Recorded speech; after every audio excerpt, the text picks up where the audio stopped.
여러분 안녕하십니까? 오늘은 10월 24일 일요일입니다. 새벽 기도에 오신 여러분을 진심으로 환영합니다. 저는 테네시 낙스빌 교회를 섬기고 있는 문진산 목사입니다. 이제 기도하고 새벽 기도에 시작하도록 하겠습니다. 사랑의 아버지 하나님, 오늘 하루를 주님의 말씀으로 시작하게 도와주신 은혜 감사드립니다. 매일매일의 삶 속에서 더욱더 하나님을 닮아가고 그리하여 예수님을 반사하며 살아가는 우리가 되도록 주님 도와주시옵소서. 예수님의 이름으로 간절히 기도합니다. 안녕하십니까? 이번 주부터 한 주일 동안 함께 교과를 통해서 새벽에 함께 기도하는 시간을 갖게 되었습니다. 이번 주는 내 문 안에 유하는 나그네라는 제목으로 함께 묵상하고 배우는 시간입니다. 이번 주 기억절은 신명기 10장 19절 말씀입니다. 너희는 나그네를 사랑하라. 전에 너희도 애굽 땅에서 나그네 되었음이니라. 지난주 교과에서 살펴본 바와 같이 서기관이 모든 계명 중에 첫째가 무엇이니까? 라고 질문했을 때 예수님께서는 유일하신 하나님에 관하여 확인해 주신 후 이렇게 말씀하셨습니다. 첫째는 이것이니 내 마음을 다하고 목숨을 다하고 뜻을 다하고 힘을 다하여 주 너의 하나님을 사랑하라 하신 것이요. 마가복음 12장 29절 30절 말씀이죠. 그런데 예수님께서는 여기에서 그치지 않으시고 31절에 둘째는 이것이니 라고 말씀하시며 서기관이 묻지 않는 것에 관한 설명을 이어가셨습니다. 둘째는 이것이니 내 이웃을 내 자신과 같이 사랑하라 하신 것이라. 이보다 더 큰 계명이 없느니라. 마가복음 12장 31절 말씀입니다. 예수님께서는 하나님을 향한 사랑과 이웃을 향한 사랑을 하나로 연결하신 후에 그것이 가장 큰 계명이라고 말씀하셨습니다. 그 다음 마가복음 12장 33절 말씀을 보면 그 서기관이 잘 이해한 장면이 나오는데 또한 마음을 다하고 지혜를 다하고 힘을 다하여 그분을 사랑하는 것과 이웃을 자신처럼 사랑하는 것이 모든 번제와 제사보다 낫습니다.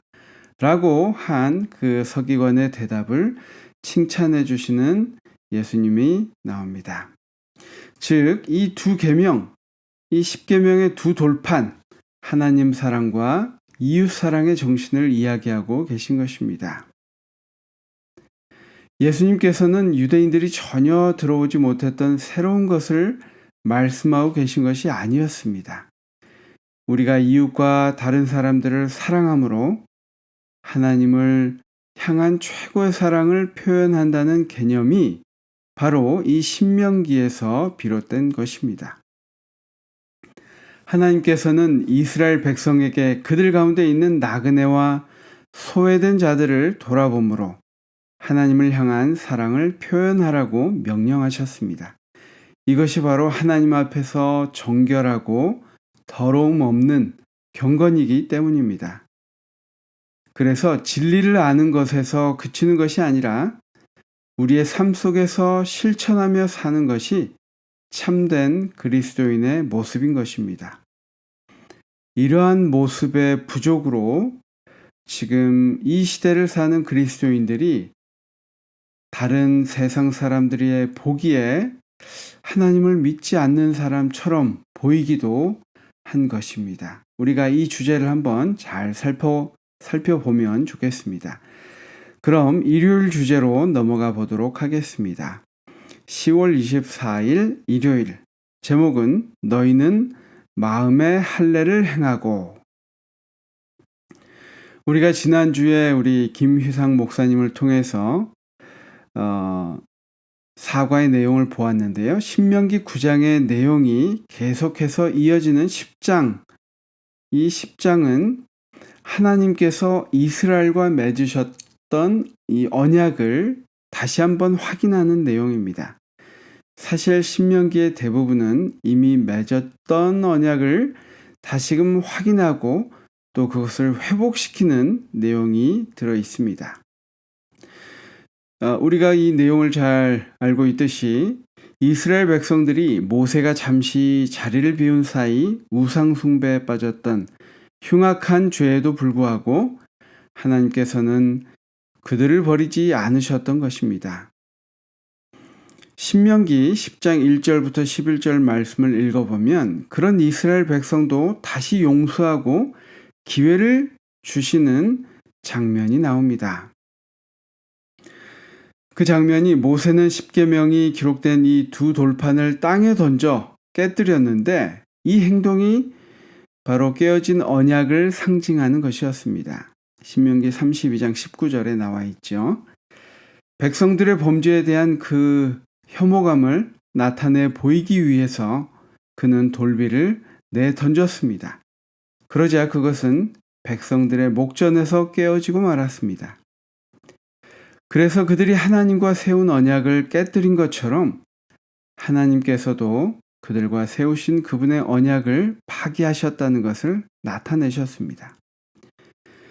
그런데 하나님께서 모세에게 처음과 같은 두 돌판을 다시 다듬어 가지고 오라 명령하시고 처음 판에 쓴 말을 그 판에 다시 쓰시겠다고 하신 것은 하나님께서 이스라엘 백성을 용서하셨으며 그들이 지은 죄에도 불구하고 그들을 버리지 않으셨음을 보여줍니다. 여러분 참 하나님의 모습이 어떻게 보면 이 세상에서 보면 이 약자와 같은 모습을 하면서 우리를 사랑하는 모습을 드러내고 계시는데 제가 이 신명기 10장 12절부터 13절 말씀을 보면 너무나 감동적입니다. 하나님은 우리의 행복을 진정으로 원하시는 그러한 하나님의 모습이 나타나 있는데요. 12절 말씀입니다. 이스라엘아, 내 하나님 여호와께서 내게 요구하시는 것이 무엇이냐? 곧 내 하나님 여호와를 경외하여 그 모든 도를 행하고 그를 사랑하며 마음을 다하고 성품을 다하여 내 하나님 여호와를 섬기고 13절입니다. 내가 오늘날 내 행복을 위하여 내게 명하는 여호와의 명령과 규례를 지킬 것이 아니냐. 여러분 하나님은 우리의 행복을 끊임없이 원하고 계십니다. 그것을 주기 위하여 끊임없이 노력하시는 장면입니다. 우리의 행복을 진정으로 원하시는 하나님의 마음이 너무나 느껴지는 장면입니다. 정말 이 장면은 어머니가 말 안 듣는 이 자식에게 정말 눈물 흘리며 호소하는 장면인 것 같습니다. 그 다음 절 10장 14절부터 16절을 보면 이렇게 말씀하고 계십니다. 하나의 이미지를 사용하시는데 오늘의 제목과 관련되어 있습니다. 14절입니다.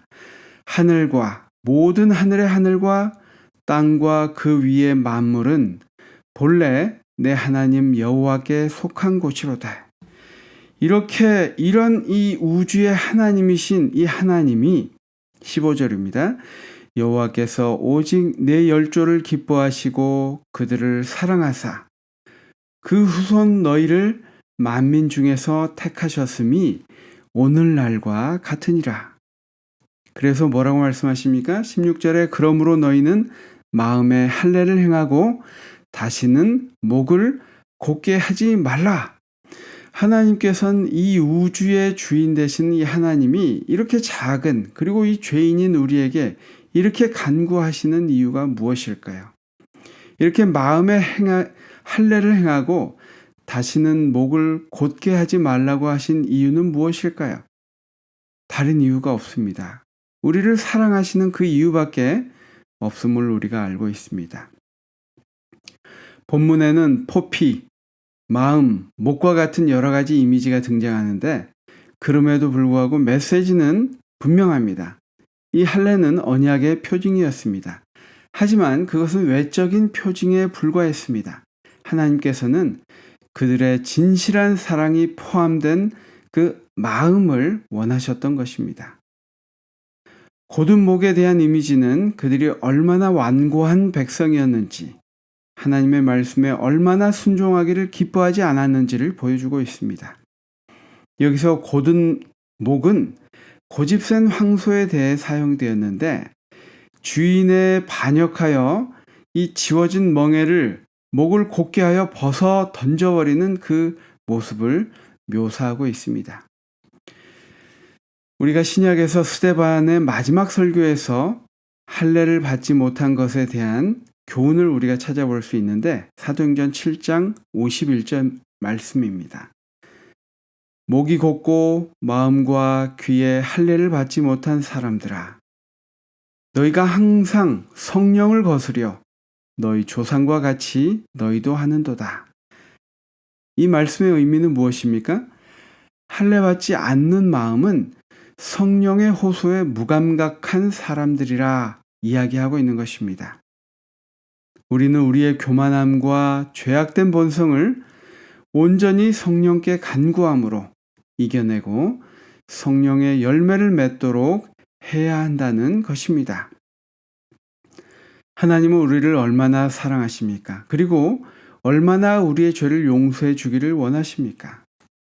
하나님의 참으심과 용서하심은 성경 전반에 걸쳐 나타나 있습니다. 누가복음 13장 7절과 9절의 말씀에 보면 무화과 나무의 비유에 열매 맺지 못한 포도원의 무화과 나무의 이야기가 나옵니다. 그런데 그 포도원 지기가 이 주인의 당장 베어버리라 라는 그 말씀에 대해서 금년에는 그대로 두소서 하며 내가 두릅하고 거름을 주리니 라고 말씀하고 있습니다. 바로 예수님의 모습인데요.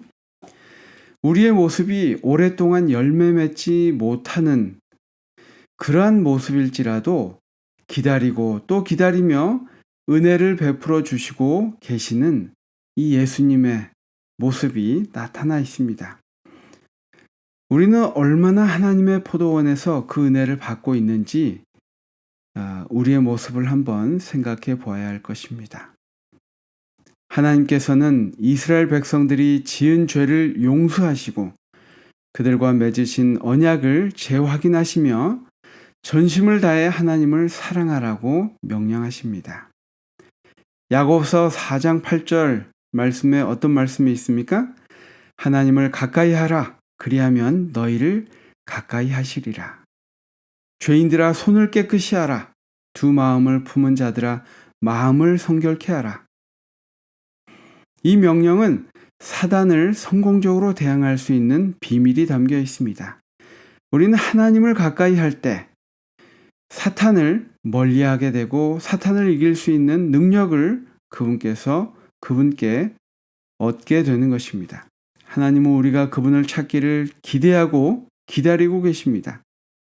우리는 믿음으로 그리고 참된 회개로 하나님께 가까이 나아갈 수 있습니다.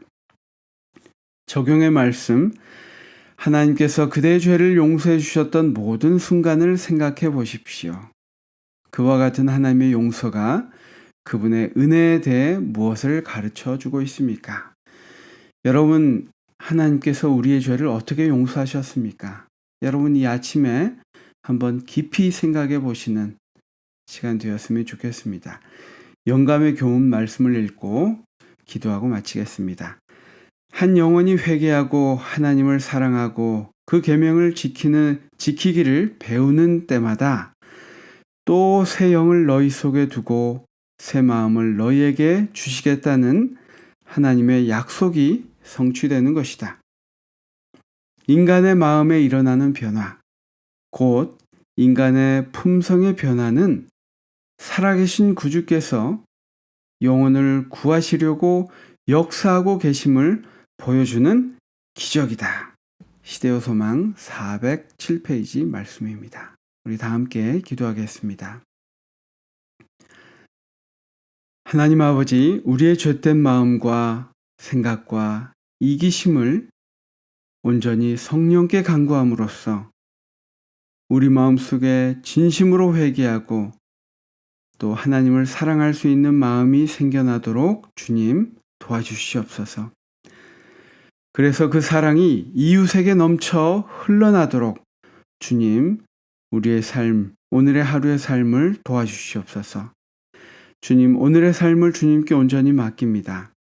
오늘 삶에서 만나는 모든 한 명 한 명의 영혼들에게 하나님의 사랑이 전달되는 귀한 통로의 삶이 되도록 주님 인도하여 주시옵소서. 이 모든 말씀 예수님의 이름으로 간절히 기도합니다. 아멘.